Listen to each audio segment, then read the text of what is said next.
ลึกการก่อตั้งเมืองนครพนมช่วงปลายกรุงศรีอยุธยาถึงต้นรัตนโกสินทร์พ.ศ. 2313 ถึง 2325 1. ภูมิหลังความปั่นป่วนในลุ่มน้ำโขงช่วงปลายกรุงศรีอยุธยาภูมิภาคอีสานและลุ่มน้ำโขงตกอยู่ในสภาพปั่นป่วนทางการเมืองจากทั้งภายในและภายนอกเช่นความเสื่อมถอยของกรุงศรีอยุธยาการขยายอำนาจของเวียงจันทร์ล้านช้างและอิทธิพลของเวียดนามในฝั่งตะวันออกความขัดแย้งภายในหัวเมืองลาวราชวงศ์แตกแขนงทำให้ผู้คนจำนวนมากโดยเฉพาะชาวลาวจากฝั่งซ้ายแม่น้ำโขงเริ่มอพยพข้ามมาอยู่ฝั่งตะวันตกคือฝั่งไทยปัจจุบัน 2. สมัยพระเจ้าตากสินเริ่มต้นการจัดตั้งเมืองใหม่หลังเสียกรุงศรีอยุธยาในปีพ.ศ. 2310 และตั้งกรุงธนบุรีในปีพ.ศ. 2311 พระเจ้าตากสินทรงเริ่มรวบรวมผู้คนและจัดระเบียบหัวเมืองชายแดนเพื่อความมั่นคงของอาณาจักรใหม่มีการอพยพชาวลาวจากเวียงจันทร์จำปาสักและคำม่วนมายังฝั่งตะวันตกผู้คนเหล่านี้ตั้งถิ่นฐานใหม่ในพื้นที่ริมโขงที่มีพระธาตุพนมเป็นศูนย์กลางศรัทธาเมืองเก่าในพื้นที่อาจถูกทำลายจากสงครามหรือเสื่อมโทรมจึงมีการจัดตั้งเมืองใหม่ในนามว่านครพนม 3. ขุนนางลาวที่สวามิภักดิ์ต่อสยามการสถาปนาเมืองนครพนมไม่ได้เกิดขึ้นโดยราชสำนักสยามเพียงฝ่ายเดียวแต่เกิดจากการที่ขุนนางลาวกลุ่มหนึ่งเข้ามาสวามิภักดิ์และขออยู่ในความคุ้มครองของพระเจ้าตากสินขุนนางเหล่านี้นำผู้คนมาตั้งหมู่บ้านใหม่รัฐบาลสยามจัดตั้งเมืองขึ้นพร้อมแต่งตั้งเจ้าเมืองจากกลุ่มขุนนางลาวเดิมมีการส่งสวยและขึ้นตรงกับหัวเมืองประเทศราชที่มีอำนาจเหนือกว่า 4. นครพนมในฐานะเมืองขึ้นกับหัวเมืองใหญ่ในระยะแรกนครพนมยังไม่ใช่เมืองเอกแต่ขึ้นกับเมืองชั้นนอกที่มีบทบาททางการเมืองมากกว่าเช่นหนองคายเป็นเมืองหน้าด่านสำคัญรับมือเวียงจันทร์อุบลราชธานีเป็นศูนย์กลางการปกครองภาคใต้ของอีสานล่างนครพนมจึงเป็นเมืองลูกในระบบมูลนายอยู่ในครองข่ายการควบคุมของสยามแบบหลวมๆก่อนการปฏิรูปการปกครองในรัชกาลที่ 5 สรุปเชิงประวัติศาสตร์เหตุการณ์ปี พ.ศ. รายละเอียดเสียกรุงศรีอยุธยา 2310 กระทบความมั่นคงชายแดนลุ่มน้ำโขงตั้งกรุงธนบุรี 2311 พระเจ้าตากสินฟื้นฟูราชอาณาจักรอพยพชาวลาวข้ามโขง 2313 ถึง 2325 ตั้งชุมชนใหม่ที่กลายเป็นนครพนมจัดตั้งเมืองนครพนมราวปลายทศวรรษ 2320 ขึ้นกับเมืองใหญ่เช่นหนองคายอุบลราชธานี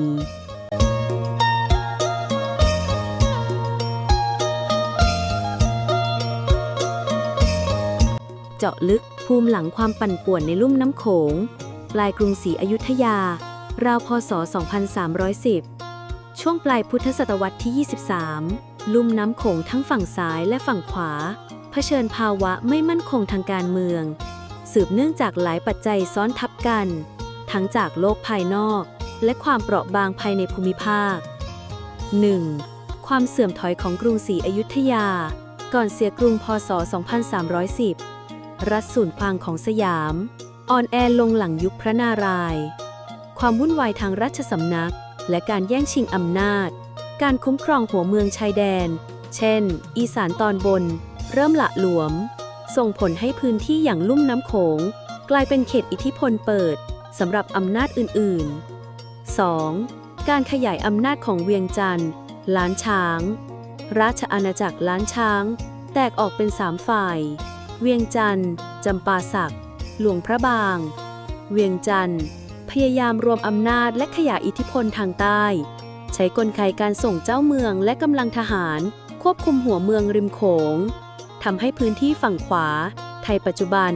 ถูกมองเป็นพื้นที่ยุทธศาสตร์ที่ทั้งสยามและลาวต้องช่วงชิง 3. อิทธิพลของเวียดนามในฝั่งตะวันออกเวียดนามตอนเหนือดังงวยเริ่มขยายเข้ามาในพื้นที่ภูเขาสูงของลาวและเวียดนามตอนกลางมีกลุ่มชาติพันธุ์ในเขตภูเขาเช่นลาวโซงลาวเทิงอพยพหนีอำนาจเวียดบางส่วนเคลื่อนเข้ามาแถบชายแดนของไทยตอนเหนือและอีสานกลายเป็นแรงผลักหรือ push factor ให้เกิดการอพยพข้ามฝั่งโขง 4. ความขัดแย้งในหัวเมืองลาวราชวงศ์แตกแขนงการแตกแยกของชนชั้นปกครองภายในเวียงจันทร์และหัวเมืองลุ่มน้ำโขงปรากฏกลุ่มเจ้าน้อยเจ้าใหญ่แย่งชิงอำนาจกันเองกลุ่มที่แพ้มักนำพาผู้ติดตามข้ามโขงมาหาที่มั่นใหม่หลายกลุ่มเข้ามาสวามิภักดิ์กับสยามเพื่อขอรับความคุ้มครอง 5. การอพยพข้ามแม่น้ำโขงจุดเปลี่ยนสำคัญผลจากความไม่มั่นคงข้างต้นทำให้ฝั่งตะวันตกของแม่น้ำโขงไทยปัจจุบันกลายเป็นทางเลือกที่สำคัญสำหรับประชากรฝั่งซ้ายที่หนีภัยสงครามหรือการกดขี่แสวงหาที่ดินทำกินใหม่หวังพึ่งอำนาจของพระเจ้าตากสินและรัฐสยามใหม่ที่เริ่มฟื้นตัวในช่วงนี้เองที่กลุ่มชาวลาวจากคำม่วนเวียงจันทร์และจำปาสักจำนวนมากข้ามแม่น้ำมาตั้งถิ่นฐานในพื้นที่ที่ต่อมาจะกลายเป็นนครพนมสรุปภาพรวมปัจจัยปั่นป่วนผลกระทบต่อฝั่งไทยลุ่มน้ำโขงศูนย์กลางสยามอ่อนแอขาดการคุ้มครองทำให้ฝั่งโขงเปราะบางเวียงจันทร์ขยายอำนาจเกิดการแย่งพื้นที่ระหว่างรัฐลาวสยามเวียดนามกดดันชายแดนกลุ่มชาติพันธุ์อพยพหนีเข้าฝั่งไทยความแตกแยกภายในลาวกลุ่มขุนนางชาวบ้านอพยพมารวมตัวฝั่งขวา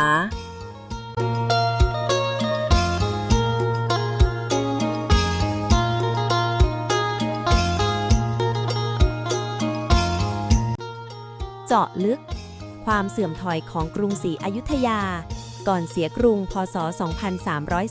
2310 ช่วงปลายสมัยกรุงศรีอยุธยาโดยเฉพาะหลังรัชสมัยสมเด็จพระนารายมหาราชสิ้นพระชนม์พ.ศ.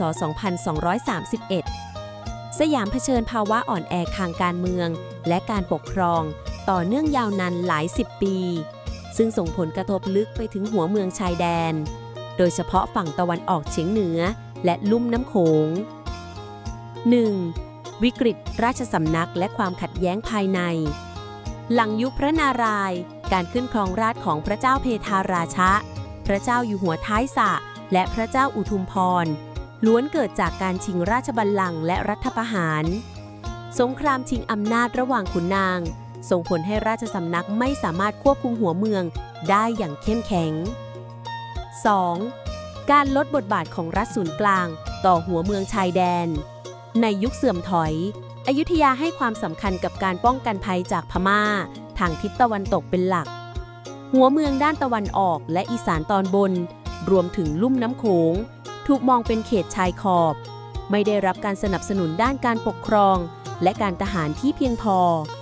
ทำให้ขุนนางท้องถิ่นต้องพึ่งตนเองหรือยอมสวามิภักดิ์ต่อรัฐใกล้เคียงเช่นเวียงจันทร์ 3. ผลกระทบเชิงภูมิรัฐศาสตร์ลุ่มน้ำโขงกลายเป็นเขตอิทธิพลเปิดขณะที่อำนาจส่วนกลางของอยุธยาอ่อนแอลงอาณาจักรเพื่อนบ้านเช่นเวียงจันทร์หรือล้านช้างและเวียดนามเริ่มขยายอิทธิพลเข้าสู่ลุ่มน้ำโขงหลายหัวเมืองลาวฝั่งซ้ายและขวาเริ่มเกิดความขัดแย้งแย่งชิงอำนาจกันเองและหันไปพึ่งรัฐอื่นตามความเหมาะสมพื้นที่ริมโขงที่ต่อมาคือนครพนมจึงอยู่ในสภาพที่เปราะบางและพร้อมจะถูกสถาปนาใหม่โดยอำนาจใดก็ตามที่แข็งแรงที่สุดในช่วงเวลานั้นสรุปปัจจัยภายในอยุธยาผลที่เกิดในลุ่มน้ำโขงราชสำนักอ่อนแอขาดการควบคุมหัวเมืองชายแดน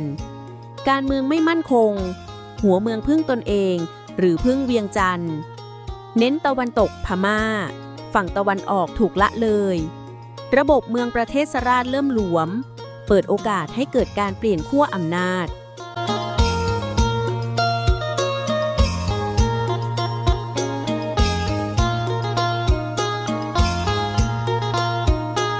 ความเสื่อมถอยของกรุงศรีอยุธยา ในช่วงปลายอยุธยา ราชอาณาจักรมีความอ่อนแอลงจากการรุกรานของพม่า และปัญหาภายใน เช่น ความขัดแย้งในราชสำนักและปัญหาการปกครอง ส่งผลให้อำนาจศูนย์กลางอ่อนกำลังลงอย่างมาก การขยายอำนาจของเวียงจันทร์ล้านช้าง และอิทธิพลเวียดนาม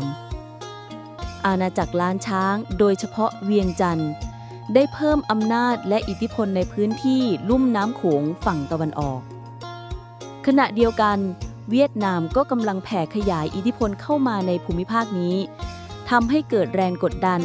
และความไม่มั่นคงทางการเมืองในหัวเมืองลาวต่างๆ ความขัดแย้งภายในหัวเมืองลาว ราชวงศ์แตกแขนงและมีการแย่งชิงอำนาจกันเองส่งผลให้เกิดความวุ่นวายภายในและทำให้ภูมิภาคนี้ไร้เสถียรภาพทางการเมือง การอพยพของชาวลาวฝั่งซ้ายแม่น้ำโขง ด้วยเหตุปัจจัยข้างต้นประชาชนจำนวนมากโดยเฉพาะชาวลาวจากฝั่งซ้ายแม่น้ำโขงเริ่มอพยพข้ามฝั่งมาอยู่ฝั่งตะวันตกซึ่งเป็นพื้นที่ของไทยในปัจจุบันเพื่อหาความปลอดภัย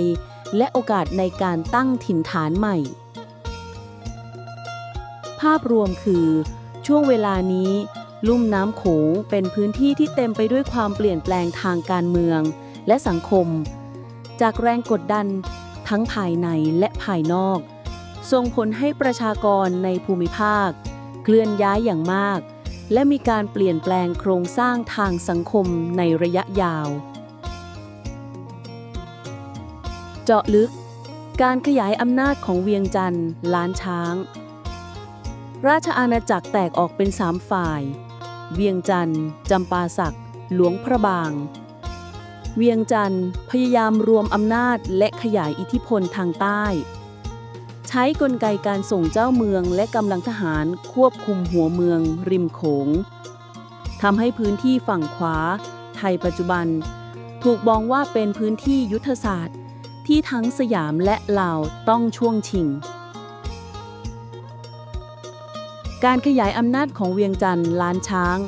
หลังการแตกแยกของราชอาณาจักรล้านช้างในช่วงปลายศตวรรษที่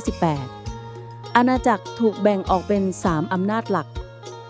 หลวงพระบางทางเหนือเวียงจันทร์ตอนกลางจำปาสักตอนใต้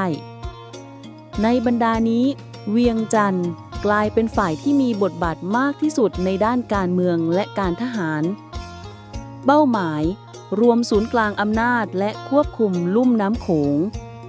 เวียงจันทร์พยายามสถาปนาอำนาจของตนเป็นแกนกลางของอาณาจักรล้านช้างเดิมใช้ยุทธศาสตร์แต่งตั้งเจ้าเมืองตามหัวเมืองสำคัญเพื่อสืบอำนาจส่งกำลังทหารเข้าควบคุมและปราบการแข่งข้อจากหัวเมืองชายแลนด์ลุ่มน้ำโขงพื้นที่ยุทธศาสตร์ที่ถูกแย่งชิงหัวเมืองริมแม่น้ำโขงโดยเฉพาะฝั่งขวาไทยปัจจุบันเช่นนครพนมมุกดาหารสกลนครอุบลราชธานีกลายเป็นพื้นที่เป้าหมายของเวียงจันทร์เหตุผลเป็นเส้นทางการคมนาคมและการค้าเป็นแนวป้องกันการรุกรานจากเวียดนามเป็นแหล่งทรัพยากรและฐานกำลังคนการเผชิญหน้ากับสยามการที่เวียงจันทร์ส่งเจ้าเมืองเข้าควบคุมฝั่งขวาแม่น้ำโขงสร้างความตึงเครียดกับสยามซึ่งเริ่มซื้ออำนาจหลังยุคต้นรัตนโกสินทร์สยามมองว่าฝั่งขวาแม่น้ำโขงควรอยู่ภายใต้อิทธิพลของตนจุดนี้เป็นชนวนความขัดแย้งในเวลาต่อมาเช่นกบฏเจ้าอนุวงศ์พ.ศ. 2369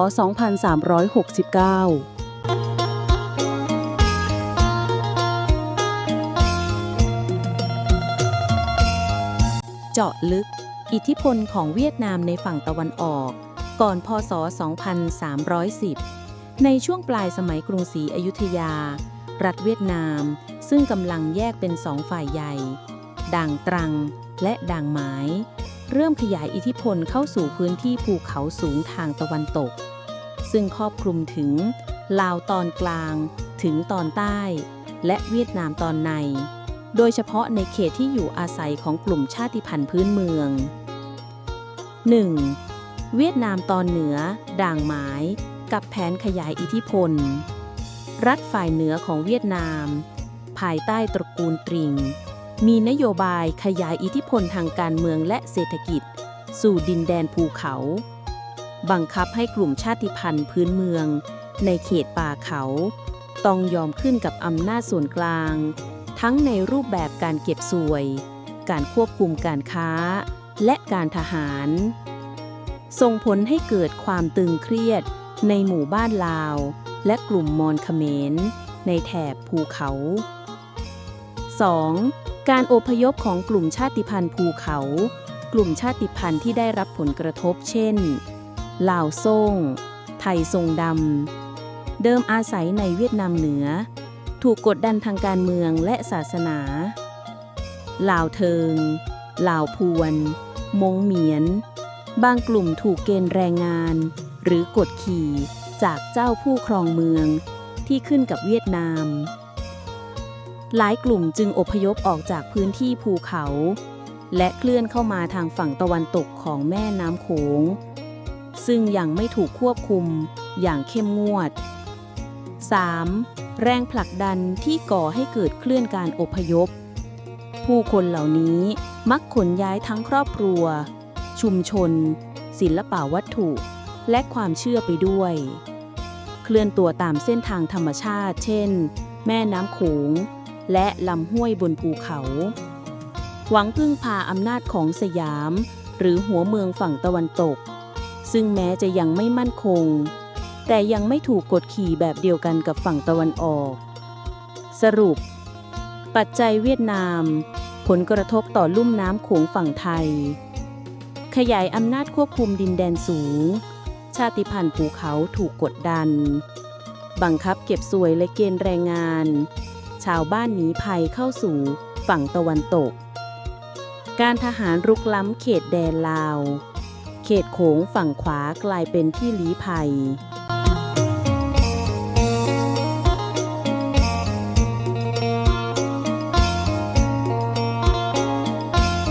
เจาะลึกความขัดแย้งภายในหัวเมืองลาวราชวงศ์แตกแขนงในช่วงปลายพุทธศตวรรษที่ 22 ก่อนพ.ศ. 2310 ลุ่มน้ำโขงฝั่งซ้ายซึ่งเคยเป็นส่วนหนึ่งของราชอาณาจักรล้านช้างเริ่มเข้าสู่ยุคแห่งความแตกแยกทางการเมืองภายในโดยเฉพาะในเมืองใหญ่อย่างเวียงจันทร์ที่อำนาจตกอยู่ในมือของกลุ่มราชวงศ์ท้องถิ่นและขุนนางต่างสาย 1. การแตกแขนงของราชวงศ์ล้านช้างหลังการสลายของอาณาจักรล้านช้างเดิมในราวปลายคริสตศตวรรษที่ 17 เวียงจันทร์หลวงพระบางและจำปาสักต่างประกาศความเป็นอิสระแม้มีสายสัมพันธ์กันทางสายโลหิตแต่กลับแข่งขันแย่งชิงอำนาจทำให้เกิดกลุ่มเจ้าน้อยเจ้าใหญ่หลายกลุ่มในแต่ละหัวเมืองที่ต่างอ้างสิทธิ์ในการครองเมือง 2. การหลบหนีของกลุ่มที่พ่ายแพ้กลุ่มที่แพ้ศึกในภายในหรือถูกกดขี่จากกลุ่มตรงข้ามมักนำผู้ติดตามครอบครัวและไพร่พลอพยพหลบหนีการหลบหนีข้ามแม่น้ำโขงมายังฝั่งตะวันตกฝั่งไทยปัจจุบันเป็นเรื่องที่เกิดขึ้นบ่อยครั้งหวังหลีกเลี่ยงสงครามและแสวงหาความมั่นคงใหม่ 3. การสวามิภักดิ์ต่อสยาม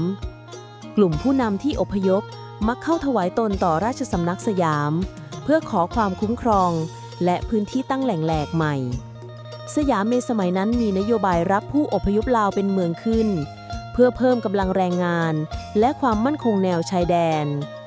ก่อให้เกิดการสถาปนาเมืองใหม่หลายแห่งเช่นนครพนมมุกดาหารอำนาจเจริญโดยผู้นำลาวที่เข้ามาสวามิภักดิ์สรุปปัจจัยความขัดแย้งในลาวผลกระทบต่อลุ่มน้ำโขงฝั่งไทยการแตกแยกราชวงศ์หัวเมืองลาวเกิดศึกภายในกลุ่มพ่ายแพ้อพยพข้ามโขงหาที่มั่นใหม่ ต้องการความคุ้มครอง เข้าสวามิภักดิ์สยาม